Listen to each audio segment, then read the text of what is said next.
Suamiku memilih merayakan 1 tahun hubungan gelapnya di restoran milikku sendiri, tanpa tahu bahwa wanita yang selama ini dianggapnya hanya penjual camilan sederhana adalah pewaris salah satu keluarga terkaya di Kalimantan Barat. Yuk subscribe dulu untuk melanjutkan videonya, komen pendapatmu dan dari mana kalian menonton, lalu like dan share ya. Terima kasih. Namaku Bella. Sejak aku membuka mata untuk pertama kalinya di dunia ini, namaku sudah melekat pada keluarga yang dikenal sebagai salah satu keluarga terkaya di Kalimantan Barat. Ayahku membangun kerajaan bisnisnya bukan dari warisan, melainkan dari darah, keringat, dan air mata. Berawal dari satu truk tua yang digunakan mengangkut hasil tambang, sedikit demi sedikit beliau membangun perusahaan hingga berkembang menjadi grup usaha besar yang menaungi pertambangan, jaringan restoran, dan dealer otomotif di berbagai kota. Banyak orang mengira hidupku dipenuhi pesta, mobil mewah, perhiasan mahal, dan kemewahan tanpa batas. Mereka salah besar. Di balik pagar rumah yang megah, ayah menerapkan aturan yang jauh lebih keras dibandingkan keluarga biasa. Baginya, kekayaan hanyalah titipan yang bisa hilang kapan saja bila pemiliknya menjadi sombong. Karena itulah sejak kecil aku tidak pernah dimanjakan. Setiap pagi aku harus bangun sebelum matahari terbit, merapikan tempat tidur sendiri, membantu pekerjaan rumah, lalu berangkat sekolah tanpa diantar iring-iringan mobil mewah. Bahkan ketika teman-temanku dijemput sopir dengan mobil mahal, aku justru sering naik kendaraan biasa agar belajar hidup sederhana.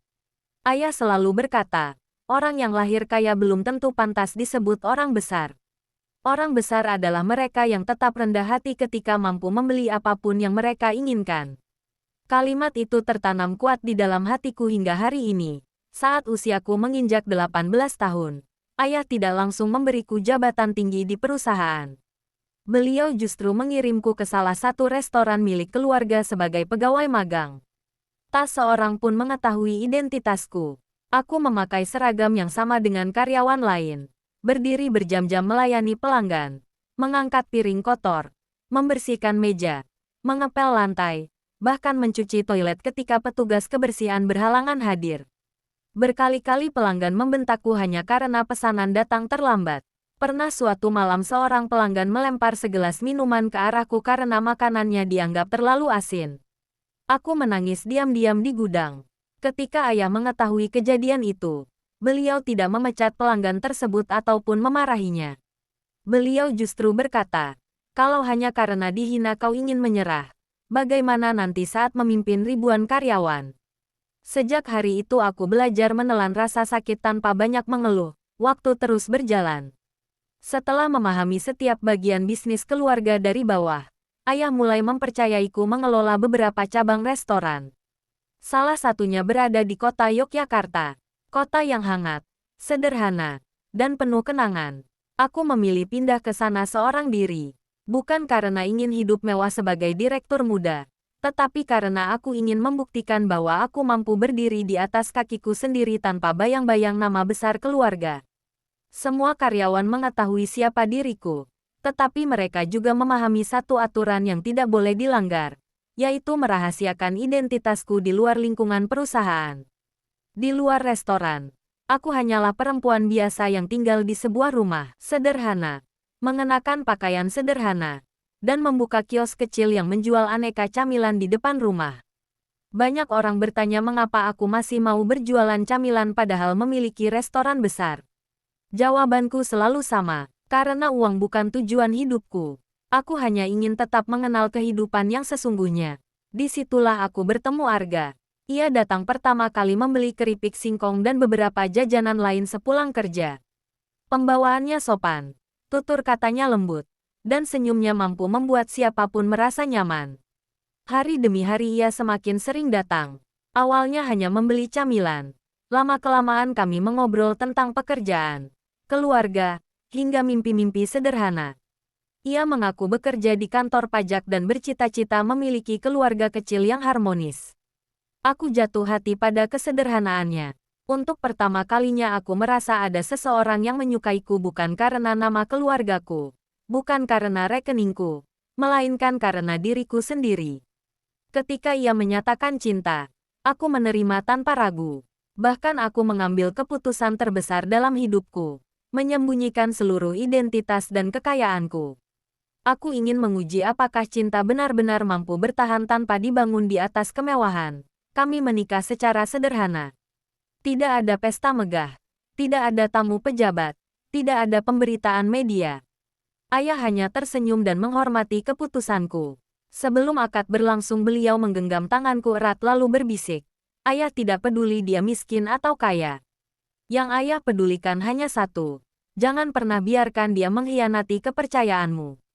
Karena sekali kepercayaan hancur, tidak ada harta di dunia ini yang mampu membelinya kembali. Saat itu aku menganggap nasihat tersebut hanyalah bentuk kekhawatiran seorang ayah kepada anak perempuannya. Aku sama sekali tidak menyangka bahwa 2 tahun kemudian, setiap kata yang diucapkan ayah malam itu akan berubah menjadi kenyataan yang begitu menyakitkan. Saat aku masih sibuk menjaga rumah tangga kecil kami dengan penuh cinta, tanpa kusadari seseorang yang setiap pagi kusiapkan sarapannya ternyata sedang membangun kebahagiaan lain bersama wanita yang bukan istrinya. 2 tahun pertama pernikahanku berjalan begitu tenang hingga aku benar-benar percaya bahwa pilihanku tidak pernah salah. Setiap pagi aku bangun lebih dulu untuk menyiapkan sarapan, menyetrika pakaian Arga, lalu membuka kios kecil di depan rumah. Sementara itu, setelah memastikan semua operasional restoran berjalan baik melalui laporan para manajer, aku kembali menjalani hidup sebagai perempuan sederhana yang tak pernah diketahui siapa dirinya sebenarnya. Aku merasa bahagia, tidak berlebihan, tetapi cukup. Aku tidak membutuhkan mobil mewah, perhiasan mahal, atau pengakuan orang lain. Selama suamiku pulang dengan senyum dan kami bisa makan malam bersama, bagiku itu sudah lebih dari cukup. Namun kebahagiaan ternyata bisa berubah menjadi kegelisahan hanya karena kebiasaan-kebiasaan kecil yang perlahan berubah. Awalnya Arga mulai sering pulang larut malam. Alasannya selalu sama, lembur, rapat mendadak, pekerjaan kantor yang menumpuk, atau menemani atasannya bertemu klien. Sebagai istri, aku memilih percaya. Bukankah kepercayaan adalah fondasi sebuah rumah tangga? Aku tidak ingin menjadi wanita yang setiap malam menginterogasi suaminya hanya karena pulang terlambat. Tetapi semakin hari ada semakin banyak hal yang tidak bisa dijelaskan dengan alasan lembur. Arga mulai berubah menjadi pria yang asing di mataku. Dulu setiap pulang kerja ia langsung mencariku, membantu menutup kios. Lalu kami duduk di teras rumah sambil menikmati teh hangat. Kini yang pertama kali ia cari justru ponselnya. Senyumnya yang dulu untukku kini lebih sering muncul saat menatap layar. Ia tertawa sendiri ketika membaca pesan, lalu buru-buru menghapus ekspresinya saat menyadari aku sedang memperhatikannya. Jika ponselnya berbunyi, ia langsung pergi ke halaman, ke kamar mandi, bahkan pernah sengaja keluar rumah hanya untuk mengangkat telepon. Password ponselnya pun berubah. Saat tidur, benda itu selalu berada di bawah bantalnya. Bahkan ketika mandi, ponsel itu ikut masuk ke kamar mandi. Sesuatu yang selama 2 tahun pernikahan kami tidak pernah ia lakukan. Aku mulai kehilangan ketenangan. Berkali-kali aku mencoba menenangkan diriku sendiri. Mungkin memang pekerjaannya sedang berat. Mungkin ada tekanan di kantor yang tidak ingin ia ceritakan agar aku tidak ikut khawatir. Berkali-kali aku mencari alasan untuk membela suamiku sendiri. Namun semakin aku berusaha berpikir positif, semakin banyak kejanggalan yang bermunculan. Aroma parfum wanita yang asing sesekali menempel di kemejanya. Ada bekas lipstik tipis di kerah yang buru-buru ia katakan sebagai noda spidol kantor. Pernah juga aku menemukan struk pembelian 2 gelas kopi di sebuah kafe pada jam kerja, padahal ia mengaku sedang mengikuti rapat hingga malam. Ketika kutanya dengan lembut, ia justru marah besar. Kenapa sekarang kamu jadi suka memeriksa aku? Kamu nggak percaya sama suamimu sendiri? Bentaknya. Aku hanya terdiam, bukan karena percaya, tetapi karena aku mulai takut mendengar jawaban yang sebenarnya. Malam-malamku berubah menjadi penuh kecemasan. Saat Arga tertidur, aku justru tetap terjaga menatap langit-langit kamar. Berkali-kali aku memandang wajah pria yang dulu kuanggap sebagai anugerah terindah dalam hidupku. Aku berharap semua kecurigaanku salah. Aku berharap besok pagi semuanya kembali seperti dulu. Namun harapan itu perlahan hancur pada suatu sore ketika ponselku bergetar saat aku sedang menjaga kios. Pesan itu berasal dari Rina, manajer operasional restoran yang selama ini paling kupercaya. Bu Bella, maaf mengganggu. Saya ingin memastikan sesuatu. Apa Bapak Arga sedang ada acara kantor di restoran kita malam ini? Aku mengernyit. Tidak ada. Memangnya kenapa? Rina, balasan itu datang hanya beberapa detik kemudian. Maaf Bu, saya melihat beliau sedang makan malam romantis dengan seorang wanita. Mereka duduk di meja VIP dekat jendela. Saya pikir mungkin tamu keluarga ibu. Jadi saya bertanya dulu. Jantungku seperti berhenti berdetak. Tanganku langsung dingin. Napasku terasa berat. Aku membaca pesan itu berkali-kali berharap mataku salah membaca nama yang tertulis di sana. Tetapi tidak. Nama itu benar-benar Arga, suamiku. Aku segera menelepon Rina. Dengan suara pelan ia berkata, "Maaf Bu, saya juga tidak enak menyampaikan ini. Tapi saya rasa ibu berhak tahu." Aku tidak mampu menjawab. Air mataku mulai mengalir tanpa suara. Aku masih berusaha menyangkal. Mungkin itu hanya rekan kerja. Mungkin klien. Mungkin saudara. Aku terus mencari pembenaran demi pembenaran. Namun beberapa menit kemudian ponselku kembali berbunyi. Pesan kedua dari Rina. Bu, barusan saya tidak sengaja mendengar percakapan mereka. Mereka ingin membooking ballroom restoran minggu depan untuk merayakan 1 tahun hubungan mereka. Bahkan wanita itu bilang ingin pesta yang mewah karena akhirnya mereka bisa segera hidup bersama. Dunia seolah berhenti berputar. 1 tahun. Aku mengulang angka itu berkali-kali di dalam kepala. 1 tahun. Artinya selama 1 tahun penuh suamiku hidup dalam 2 kehidupan. Selama 1 tahun ia masih menerima sarapan yang kubuat setiap pagi. Masih menerima perhatian dan doaku setiap kali berangkat bekerja. Masih menerima cintaku yang tulus, sementara di belakangku ia membangun kisah cinta dengan wanita lain. Dadaku terasa sesak hingga sulit bernapas. Ponselku terlepas dari genggaman. Kakiku kehilangan tenaga. Aku terduduk di lantai kios dengan tubuh gemetar hebat. Suara pelanggan di luar terdengar samar. Pandanganku mengabur. Air mata terus mengalir tanpa bisa kuhentikan. Aku tidak menangis karena kehilangan seorang suami. Aku menangis karena merasa menjadi wanita paling bodoh yang selama ini hidup dalam kebohongan. Di tengah tangisku, bayangan wajah ayah tiba-tiba muncul di pikiranku. Aku teringat pesan beliau sebelum aku menikah. Kalau suatu hari dia mengkhianatimu, jangan balas dengan amarah. Orang yang berkhianat selalu merasa dirinya menang. Biarkan dia menikmati kemenangan itu, sampai waktunya kau mengambil semuanya sekaligus. Aku menarik napas panjang. Perlahan aku menghapus air mata yang masih membasahi pipiku. Tanganku yang semula gemetar mulai mengepal. Hatiku memang hancur, tetapi pikiranku perlahan menjadi sangat tenang. Aku menghubungi Rina sekali lagi. Rina, iya, Bu, terima booking mereka. Maaf Bu, maksudnya, layani mereka sebaik mungkin. Siapkan ballroom paling mewah. Berikan semua yang mereka minta. Jangan ada satupun karyawan yang menunjukkan bahwa kalian mengenalku. Rina terdiam beberapa detik. Lalu, kapan ibu akan datang? Aku menatap langit senja dari depan kios kecil yang selama ini menjadi topeng kehidupanku. Saat mereka merasa menjadi pasangan paling bahagia di dunia, aku menutup telepon. Senyum tipis mulai muncul di wajahku. Bukan senyum seorang istri yang memaafkan, melainkan senyum seorang anak yang sejak kecil dididik untuk tidak pernah membalas pengkhianatan dengan air mata, melainkan dengan pelajaran yang tidak akan pernah dilupakan seumur hidup. Sejak malam itu aku tidak lagi menangis. Air mata terakhirku jatuh tepat ketika telepon dengan Rina berakhir. Setelahnya, yang tersisa hanyalah ketenangan yang bahkan membuat diriku sendiri merasa asing. Ayah pernah berkata bahwa musuh paling berbahaya bukanlah orang yang berteriak marah, melainkan orang yang tetap mampu tersenyum saat hatinya dihancurkan. Kini aku mengerti maksud beliau. Pengkhianatan memang menyakitkan, tetapi rasa sakit tidak akan mengubah apapun. Yang mampu mengubah keadaan hanyalah keputusan yang diambil dengan kepala dingin. Dan aku sudah mengambil keputusan itu. Aku tidak akan memergoki Arga di apartemen. Tidak akan menjambak rambut wanita selingkuhannya. Tidak akan membuat keributan di jalanan atau mengemis penjelasan. Aku akan membiarkan mereka merayakan cinta terlarangnya dengan sempurna. Karena semakin tinggi mereka merasa terbang, semakin menyakitkan saat mereka jatuh. Keesokan paginya aku kembali menjalani peran sebagai istri yang tidak mengetahui apapun. Aku bangun sebelum azan subuh, memasak nasi goreng favorit Arga lengkap dengan telur setengah matang yang selalu ia sukai. Aku menyeduhkan kopi hangat, menyetrika kemejanya, lalu membantu memasangkan dasi di lehernya. Selama melakukan semua itu aku terus menatap wajahnya. Wajah yang selama 2 tahun selalu kupandang dengan penuh cinta, kini terasa begitu asing. Anehnya, Arga masih mampu tersenyum kepadaku seolah dirinya adalah suami paling setia di dunia.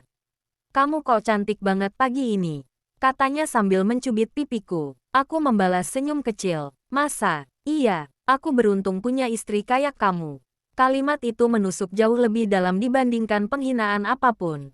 Betapa mudahnya seseorang berbohong sambil menatap mata orang yang setiap hari mendoakannya. Aku ingin bertanya apakah wanita selingkuhannya juga mendengar kalimat yang sama. Tetapi aku menahan diri. Belum waktunya. Sebelum berangkat kerja ia mencium keningku seperti biasanya. Doain ya. Minggu ini banyak pekerjaan. Aku mengangguk pelan. Iya, semoga semua rencanamu berjalan lancar. Aku sengaja menekankan kata, semua. Arga hanya tersenyum tanpa menyadari makna di balik ucapanku. Begitu mobilnya menghilang dari depan rumah, ekspresi wajahku langsung berubah. Aku masuk ke ruang kerja kecil yang selama ini tidak pernah disentuh Arga. Dari dalam laci, aku mengambil sebuah ponsel khusus yang hanya digunakan untuk urusan perusahaan. Dalam waktu kurang dari 1 jam, ruang rapat utama kantor pusat dipenuhi para direktur dan manajer melalui panggilan video. Mereka melihat wajahku dengan heran karena sudah lama aku tidak memimpin rapat secara langsung. Ada instruksi khusus, Bu Direktur, tanya salah satu direktur. Aku menarik napas pelan. Minggu ini restoran Jogja akan menerima tamu penting. Semua memperhatikan serius. Mereka harus mendapatkan pelayanan terbaik yang pernah kita berikan. Baik, Bu. Ballroom utama, dekorasi premium, menu terbaik, hiburan terbaik. Tidak boleh ada kesalahan sedikit pun. Siap, Bu. Lalu ada satu aturan. Semua terdiam. Tidak seorang pun boleh memberitahu tamu itu bahwa aku adalah pemilik restoran. Baik, Bu. Dan saat acara berlangsung, semua karyawan wajib mengikuti instruksiku. Tidak boleh ada yang bertindak tanpa perintah. Seluruh peserta rapat mengangguk. Mereka tahu jika aku sudah berbicara setenang ini, berarti sesuatu yang besar sedang dipersiapkan. Hari-hari berikutnya berjalan begitu lambat. Anehnya Arga justru terlihat semakin bahagia. Ia bahkan lebih sering bersiul di rumah. Sesekali ia berdiri di depan cermin memilih parfum terbaik, membeli jas baru, hingga diam-diam memesan cincin pasangan yang menurutnya adalah hadiah untuk atasan yang menikah. Aku hanya memandang semua sandiwara itu tanpa sepatah kata pun. Suatu malam saat ia sedang mandi, ponselnya bergetar di atas meja. Aku sama sekali tidak berniat membuka isi pesannya. Aku sudah tidak membutuhkan bukti lagi. Namun layar ponselnya menyala dan memperlihatkan isi notifikasi tanpa sengaja. Sayang, aku nggak sabar pesta kita. Setelah itu kita mulai hidup baru ya. Pengirimnya memakai emoji hati. Aku menutup mata beberapa detik. Ternyata wanita itu benar-benar percaya bahwa dirinya akan menjadi pemenang. Yang tidak ia ketahui, pesta impiannya justru sedang dipersiapkan oleh istri Sapria yang ia rebut. 3 hari sebelum acara, Rina mengirimkan seluruh konsep dekorasi ballroom, dominasi bunga putih, lampu kristal, panggung megah, layar LED, hingga meja VIP yang menghadap taman. Aku menyetujui semuanya tanpa mengurangi sedikit pun anggaran. Bu, biaya acaranya besar sekali, kata Rina. Tidak masalah. Kalau begitu totalnya bisa mendekati 700 juta. Aku tersenyum tipis. Biarkan. Baik, Bu. Lalu pastikan semua transaksi hanya bisa dibayar penuh setelah acara selesai. Siap. Malam sebelum pesta, aku berdiri sendirian di dalam ballroom yang sudah selesai dihias. Ruangan itu begitu indah. Seharusnya ruangan seperti ini digunakan untuk merayakan pernikahan yang penuh cinta, ulang tahun orang tua, atau syukuran keluarga. Tetapi besok ruangan ini justru menjadi saksi pesta perselingkuhan. Aku berjalan perlahan menyusuri setiap meja, menyentuh rangkaian bunga, menatap panggung, lalu tersenyum getir. Ayah, ternyata ini alasan ayah selalu mengajariku mengendalikan emosi. Keesokan harinya Arga berpamitan dengan wajah yang sangat bersemangat. Aku ada acara kantor malam ini. Mungkin pulangnya larut. Aku mengangguk santai. Hati-hati di jalan. Ia kembali mencium keningku tanpa rasa bersalah sedikit pun. Begitu pintu tertutup, aku langsung menuju kamar. Hari itu untuk pertama kalinya setelah bertahun-tahun hidup sederhana. Aku membuka lemari khusus yang selama ini terkunci rapat. Di dalamnya tersimpan pakaian-pakaian rancangan desainer, sepatu premium, tas eksklusif, dan perhiasan yang selama ini tidak pernah kugunakan. Aku memilih gaun hitam elegan yang pernah dihadiahkan ayah saat ulang tahunku. Sederhana tetapi berkelas. Rambutku kutata rapi, riasanku dibuat tipis. Aku tidak ingin tampil mencolok. Aku hanya ingin tampil sebagai diriku yang sebenarnya. Sebelum berangkat, aku menelepon kepala divisi keuangan perusahaan. Pak Hendra, siap. Bu Direktur, saya ingin seluruh fasilitas keuangan atas nama Arga dinonaktifkan. Seluruhnya. Bu, seluruhnya, termasuk kartu kredit tambahan perusahaan. Iya, rekening gabungan, bekukan, limit pembayaran, hentikan. Baik, Bu, kapan mulai berlaku? Aku melihat jam dinding, tepat 1 jam sebelum tagihan acara diberikan. Pak Hendra terdiam sesaat. Laksanakan. Siap, Bu. Telepon ditutup. Kini semua telah siap. Ballroom megah sudah menunggu. Para tamu undangan mulai berdatangan. Wanita simpanan itu pasti sedang berdandan dengan penuh kebanggaan. Arga pasti merasa dirinya pria paling beruntung malam ini. Mereka sama sekali tidak sadar bahwa setiap langkah menuju restoran itu bukanlah langkah menuju pesta cinta, melainkan langkah menuju panggung penghancuran harga diri yang telah kupersiapkan dengan sangat sempurna. Dan malam itu, tak satu pun dari mereka akan pernah melupakannya seumur hidup. Malam yang selama 1 tahun mereka impikan akhirnya tiba. Sejak sore ballroom utama restoranku sudah berubah menjadi lautan kemewahan. Lampu kristal memantulkan cahaya keemasan yang membuat seluruh ruangan tampak megah. Rangkaian bunga putih memenuhi setiap sudut. Layar LED menampilkan tulisan besar bertema One Year of Love.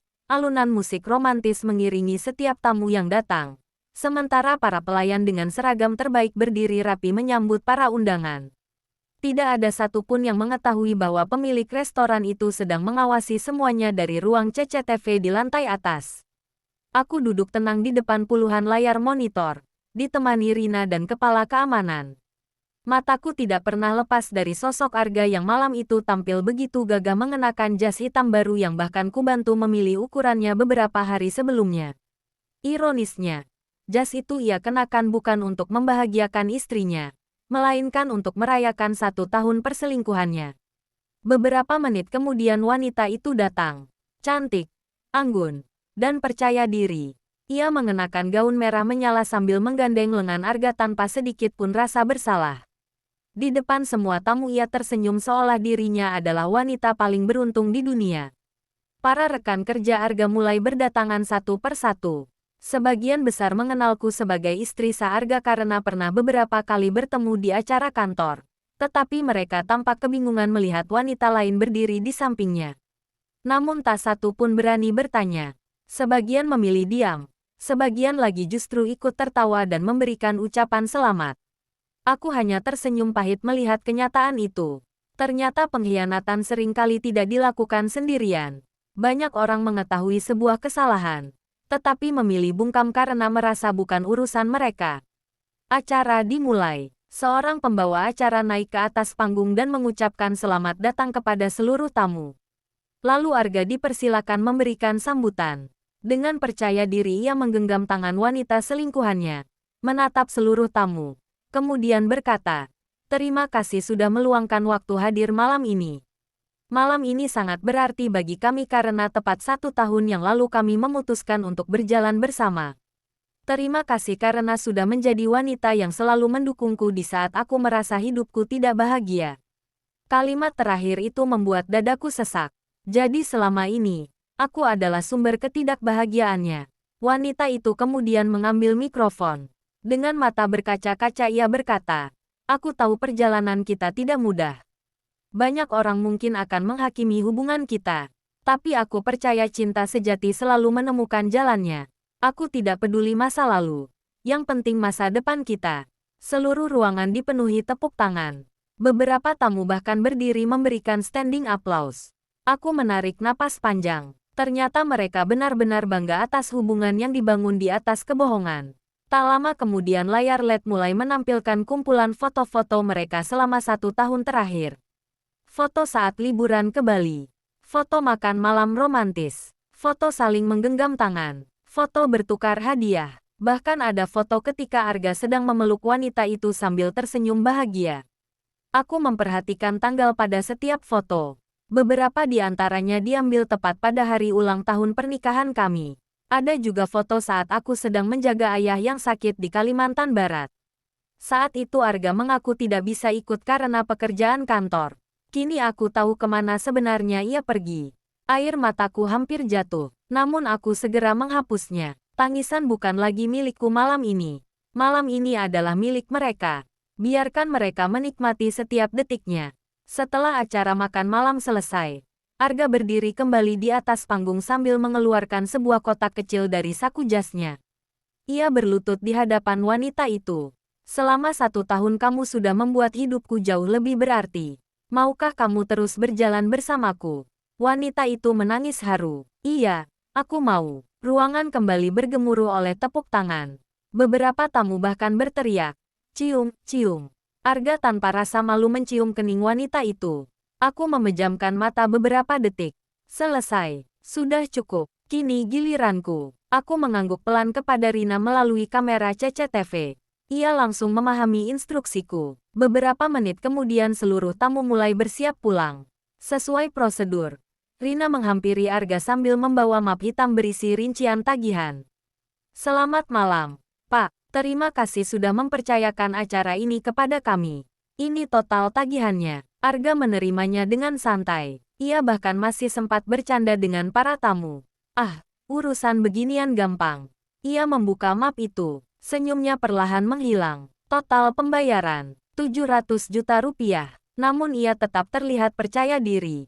Hanya segini. Ia mengeluarkan kartu kredit premium dari dompetnya lalu menyerahkannya kepada kasir. Beberapa detik kemudian mesin EDC berbunyi. Transaksi ditolak. Arga tertawa kecil. Signal kali. Ia mencoba kartu kedua. Ditolak. Kartu ketiga. Ditolak. Debit. Ditolak. Mobile banking. Akun diblokir. Transfer. Gagal. Senyumnya mulai memudar. Keringat muncul di dahinya. Mas, coba mesin yang lain. Kasir mengambil mesin EDC lain. Hasilnya sama. Ditolak. Kini suasana mulai berubah. Para tamu saling berpandangan. Wanita selingkuhannya mulai terlihat panik. Sayang, gimana? Arga memaksa tersenyum. Tenang, mungkin sistem bank lagi error. Ia menelepon layanan bank. Jawaban yang diterima membuat wajahnya berubah pucat. Maaf Pak, seluruh fasilitas tambahan atas nama Bapak sudah dinonaktifkan oleh pemegang utama. Tangannya mulai gemetar. Tidak mungkin. Ia mencoba menelepon beberapa teman untuk meminjam uang. Tak ada yang sanggup menyediakan 700 juta dalam waktu beberapa menit. Beberapa rekan kerja yang tadi paling keras bertepuk tangan perlahan mulai menjauh. Mereka tidak ingin ikut terlibat. Wanita itu mulai menangis. Mas, aku takut. Suasana ballroom yang tadi dipenuhi tawa kini berubah menjadi sunyi. Saat itulah pintu utama ballroom terbuka perlahan. Suara langkah sepatu hak tinggi terdengar menggema memenuhi ruangan. Semua kepala menoleh ke arah pintu. Aku melangkah masuk dengan gaun hitam elegan. Tenang, tanpa ekspresi, tanpa air mata. Begitu aku memasuki ruangan, seluruh karyawan yang berbaris di kanan dan kiri ballroom langsung menundukkan kepala secara bersamaan. Selamat malam, Bu Direktur. Suara mereka bergema memenuhi ruangan. Semua tamu langsung membeku. Arga menatapku dengan mata membelalak. Bella. Aku tidak menjawab. Aku terus berjalan melewati para tamu hingga berdiri tepat di hadapannya. Lalu aku bertepuk tangan pelan. Sungguh acara yang luar biasa. Tak seorang pun berani bersuara. Aku mengambil mikrofon dari tangan pembawa acara. Pertama-tama, saya ingin mengucapkan selamat. Aku menoleh kepada Arga dan wanita itu. Selamat atas 1 tahun hubungan kalian. Wanita itu langsung menundukkan kepala. Aku juga ingin mengucapkan terima kasih. Arga menatapku kebingungan. Terima kasih karena sudah memilih restoran milikku sebagai tempat merayakan perselingkuhan kalian. Kalimat itu membuat seluruh ruangan bergemuruh. Semua tamu saling berbisik. Apa? Restoran ini milik istrinya. Jadi dia pemiliknya. Astaga, aku tersenyum tipis. Perkenalkan, namaku Bella, pemilik jaringan restoran ini. Putri dari keluarga yang membangun seluruh bisnis ini sejak puluhan tahun lalu. Wajah Arga berubah sepucat kertas. Tidak mungkin. Aku mengeluarkan map lain. Ini seluruh dokumen kepemilikan restoran. Lalu kutunjukkan foto-foto bersama ayahku saat peresmian cabang. Tak ada lagi yang bisa ia bantah. Aku menatap Arga lurus ke matanya. Selama 2 tahun aku menyembunyikan identitasku karena ingin dicintai sebagai wanita biasa. Aku berhenti sejenak. Ternyata yang kau cintai hanyalah dirimu sendiri. Ruangan kembali sunyi. Aku menyerahkan map tagihan kepada Arga. Karena seluruh kartu milikmu sudah tidak berlaku. Restoran ini tetap membutuhkan jaminan pembayaran. Tatapanku beralih ke jam tangan yang melingkar di pergelangan tangannya. Jam tangan itu hadiah dariku. Nilainya 2 miliar rupiah. Arga spontan memegang pergelangan tangannya. Tolong, Bella. Aku menggeleng pelan. Lucu ya, waktu aku menjadi istrimu. Kau tidak pernah memanggil namaku seputus asa itu. Dengan tangan gemetar, Arga perlahan melepas jam tangan tersebut lalu meletakkannya di atas meja kasir. Aku mengambilnya tanpa sedikit pun rasa iba. Lunas untuk sementara. Aku menoleh kepada seluruh tamu. Silakan pulang. Pertunjukannya sudah selesai. Tak ada seorang pun berani menatap wajah Arga lagi. Satu persatu mereka meninggalkan ballroom dengan kepala tertunduk. Malam yang semula dirancang sebagai perayaan cinta akhirnya berubah menjadi panggung kehancuran yang akan dikenang oleh semua orang yang hadir. Dan bagi Arga, saat seluruh tamu melangkah keluar meninggalkannya sendirian, ia akhirnya menyadari satu hal. Yang hilang malam itu bukan hanya selingkuhan, bukan hanya uang, melainkan seluruh harga dirinya. Malam itu Arga meninggalkan restoran dengan langkah yang begitu berat. Jas yang beberapa jam lalu membuatnya terlihat gagah kini kusut tak beraturan. Dasi yang sejak awal acara dibanggakannya telah terlepas menggantung di leher. Wajahnya pucat, matanya kosong, dan kepalanya terus tertunduk menghindari tatapan orang-orang yang baru saja menyaksikan kehancuran harga dirinya. Sepanjang perjalanan pulang, ponselnya terus berdering tanpa henti. Grup kantor dipenuhi ratusan pesan. Rekan-rekan kerjanya membicarakan kejadian memalukan yang baru saja terjadi. Beberapa video ketika seluruh kartu pembayarannya ditolak sudah beredar di media sosial.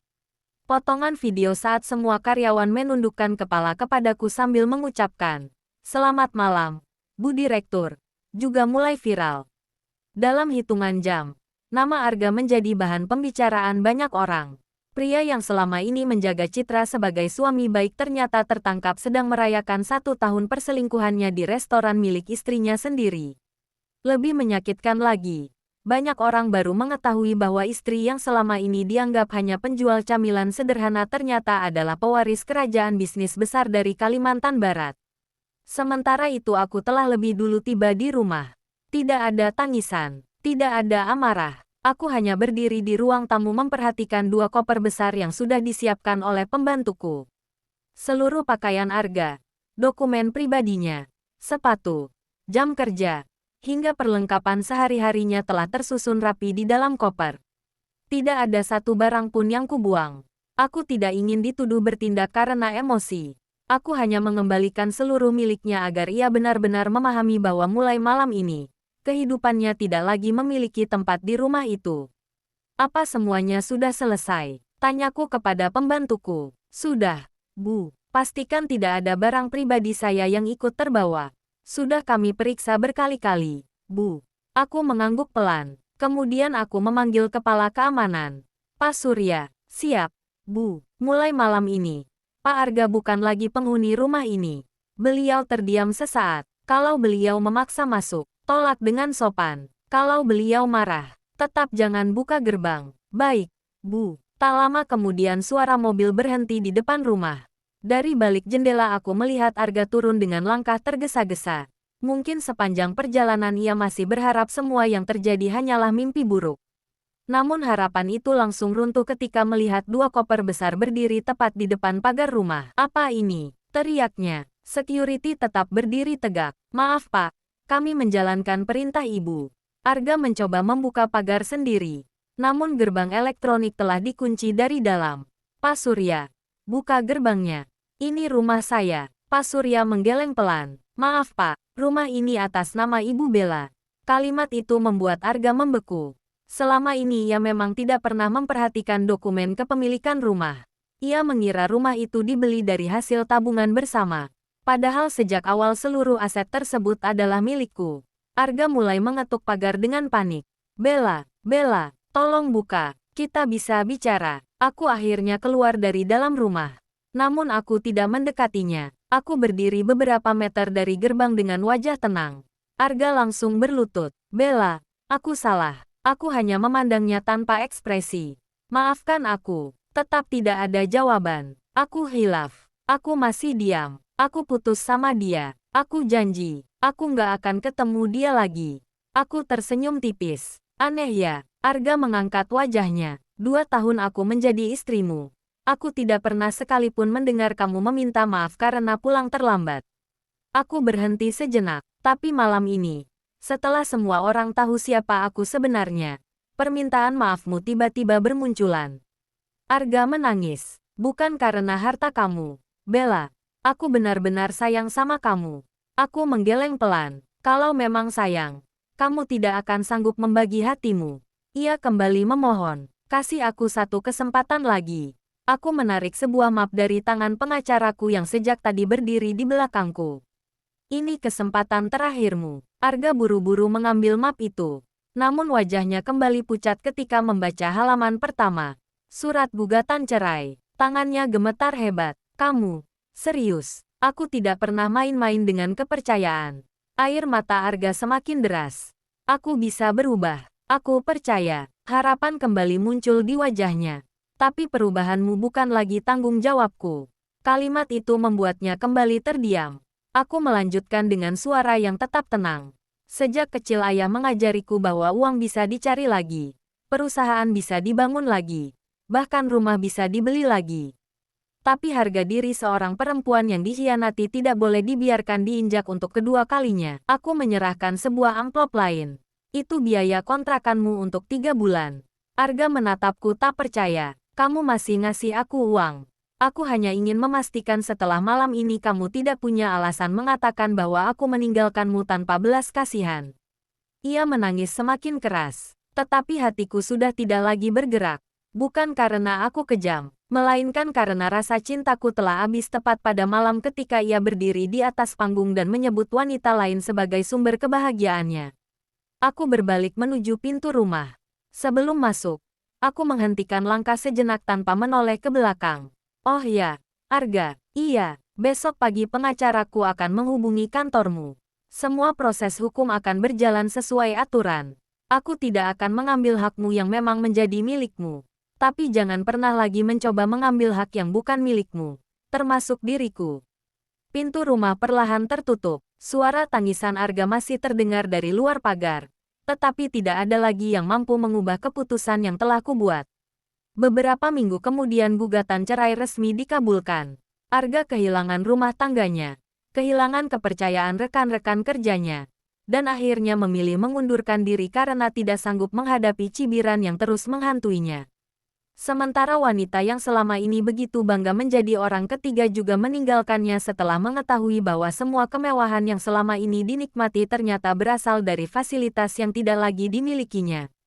Pada akhirnya Arga kehilangan segalanya dalam waktu yang hampir bersamaan. Sedangkan aku kembali menjalankan kehidupanku seperti biasa. Pagi hari menjaga kios kecil di depan rumah, siang mengawasi operasional restoran, dan sesekali pulang ke Kalimantan Barat menemui ayah. Kini aku benar-benar memahami satu pelajaran yang beliau tanamkan sejak kecil. Kekayaan terbesar seorang manusia bukanlah tambang, restoran, atau perusahaan bernilai miliaran rupiah, melainkan kemampuan untuk tetap berdiri tegak ketika dikhianati, lalu memilih melangkah pergi tanpa kehilangan harga diri. Bagaimana menurut kalian? Apakah Bella terlalu kejam? Atau justru Arga menerima balasan yang pantas atas pengkhianatannya? Tulis pendapat kalian di kolom komentar. Jangan lupa like, subscribe, dan aktifkan loncengnya agar tidak ketinggalan kisah-kisah drama penuh emosi dan plot twist lainnya. Sampai jumpa di cerita berikutnya.